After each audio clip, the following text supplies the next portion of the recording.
আরে ওই গাধার বাচ্চা গাধা, ইনি হলেন আমাদের পাগলাপুরের রাজা। আর ইনি ছোটবেলায় সায়েন্সে খুব ভয় করতেন। তাই তোরা যারা এসএসসি লেভেলে সায়েন্স নিয়ে মারা খাইছোস তারা একে একে আমারে বল, যে যত বড় মারা খাইছে তার জন্য রয়েছে তত বড় পুরস্কার।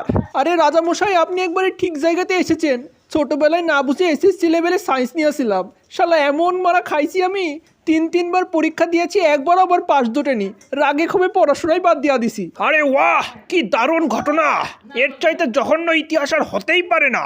এই পুরস্কার তুমিই পাবে টাকলা। মিথ্যা কথা বলো না মোটু, তুমি তো এসএসসি লেভেলে আর্টস নিয়ে আসিলা। এমন সত্যি কথা লোক সম্মুখে বলো না বর্দা, আমার লস লেগে যাবে কিন্তু। ওরে বাবা রাজামশাই, এরকম পাগলা লোকেদের কথাই বিশ্বাস করবেন না। 20 বছর আগে আমিও সায়েন্স নিয়ে আসিলাম। শালা ফেল করতে এমন অবস্থায় হইয়াছে যে আমি আর আমার নাতি এখন এক ক্লাসেই পড়ি। My name is Singham, inspector Singham. আর রাজামশাই, মারা খাওয়ার কথা বলা হচ্ছে তো, সায়েন্স নিয়ে আমার চেয়ে বড় মারা আর কেউ খায়নি। কারণ সায়েন্স নিয়ে তো আমি পাশ করতে পারিনি, আমার বাপ দাদা আমার 14 গোষ্ঠীও সায়েন্স নিয়ে পাশ করতে পারেনি। আমার ইতিহাস আবার আরও ভয়ঙ্কর। সিঙ্গাম স্যারের তো শুধু দাদার গোষ্ঠী পাশ করতে পারেনি সায়েন্স নিয়ে, আমার দাদার গোষ্ঠী, নানার গোষ্ঠী, চাচির গোষ্ঠী, খালার গোষ্ঠী, মামির গোষ্ঠী, সকল গোষ্ঠী সায়েন্স নিয়ে ফেল করেছে। বাহ, এরকম লোকও বাংলাদেশে আছে, জানতাম না তো। ঠিক আছে, আপনারা তাহলে আপনাদের এসএসসি সার্টিফিকেটগুলো নিয়ে আমার রাজমহলে যোগাযোগ করুন, আপনাদের অফুরন্ত পুরস্কার দেওয়া হবে। আরে তাড়াতাড়ি বাড়িতে চলো গো, এসএসসির সার্টিফিকেটটা রাজমহলে নিয়ে যেতে হবে। কোথায় যে রেখেছি এসএসসির সার্টিফিকেটটা? ডাস্টবিন? ও মা, ডাস্টবিনে আমার এসএসসির সার্টিফিকেট না বিলায় থাকে। কোথায় যে রাখলাম পাতলু আমার এসএসসির সার্টিফিকেট? এদিক ওদিক তামান জায়গায় খুঁজলাম। ওরে হারামজাদা, তুই এসএসসিতে পাশ করেছিল যে তোর সার্টিফিকেট থাকবে? চুইংগাম স্যার, আপনার এই অবস্থা কে করলো চুইংগাম স্যার? ইম্পসিবল বলে তো ইম্পসিবল। আমাদের জন পাগলা এসএসসি পরীক্ষায় পাশ করেছে, আমার আর বেঁচে থেকে লাভ নাই।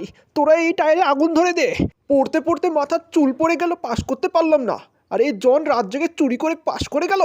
চুরি করি দিন রাত, সব বাড়িতে পৌঁছাই আমার হাত। আমি কন, আমি কন, আমি তো সেই ডন। আমি কন, আমি কন, আমি তো সেই ডন। এদিকে আমরা পাশ করতে পারিনি আর ও নাচ করছে। মোটু, মার ওকে। আরে আরে, কে তোমরা? আমাকে মারছো কেন? কি হয়েছে? মেরো না, এত মেরো না। ও মা, ফুটবল বানিয়ে দিল। কিন্তু মারছো কেন একবার বলো, বলো না। আরে একবার তো বলো, আমাকে মারলে কেন? মহারাজ, এদিকে আমরা এসএসসি পরীক্ষায় ফেল করে কেন্দ্রে কুল পাচ্ছি না, আর এ নাচ গান করছে, এর বিচার করুন। হ্যাঁ, আমি পাশ করেছি। এসএসসি পরীক্ষায় আমি বীরের আলোতে পড়েছি, পড়ে পাশ করেছি। রাত জেগে চুরি করা বাদ দিয়ে রাত জেগে বই পড়েছি, পড়ে আমি পাশ করেছি। তোদের সমস্যা কোথায়? আরে ওয়াহ, কি দারুণ কথা! এসএসসি লেভেলে ও বীরের আলোতে পড়ে পাশ করেছে। আমি ঠিক করে নিয়েছি, পুরস্কার ওই পাবে। ওর চেয়ে বেশি পরিশ্রম আর কেউ করেনি। আমি আমার বংশের সেই সুনামধন্য স্টুডেন্ট যে গত 200 বছরের ইতিহাসে এসএসসি পরীক্ষায় পাশ করেছে। আর তোরা সেই স্টুডেন্টকে ধরে মারলি, তোদের ওপর আল্লাহর গজব পড়বে।